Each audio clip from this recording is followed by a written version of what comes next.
right, thanks, Juliana.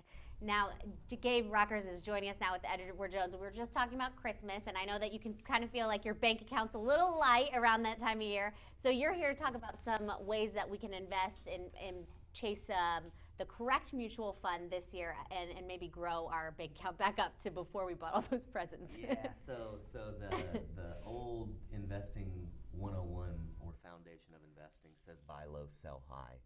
So we want to make sure that as we're going into a new year that people aren't chasing last year's top performers, because in reality then what you're doing is you're buying high.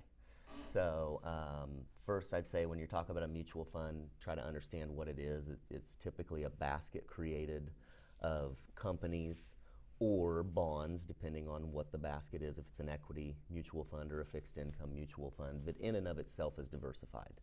And some baskets, if they're on the equity side, will own large companies, some will own small companies.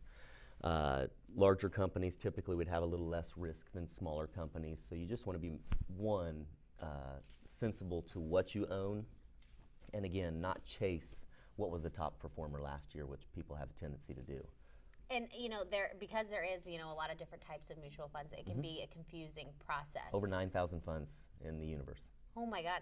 So how do you, outside of just smaller and larger firms, is there anything that people should look out for when they're trying to invest and know before they go just sink their money into something?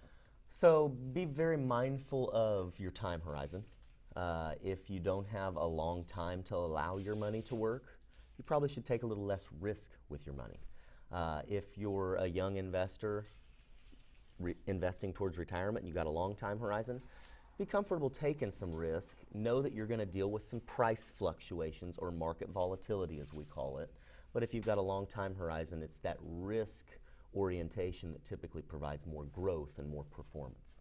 And so, this is such a complex topic, and if people have questions or they want to get a hold of you guys and get some more information and maybe just get a little more financial literacy, how can they contact you? Absolutely. I appreciate you asking. We're on the South Belt, down near the Tractor Supply and the Walmart. Our phone number is 279-9851.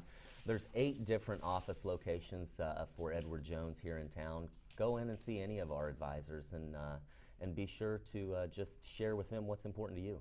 All right, well, thanks for joining us this morning, Juliana. What can we expect with the weather?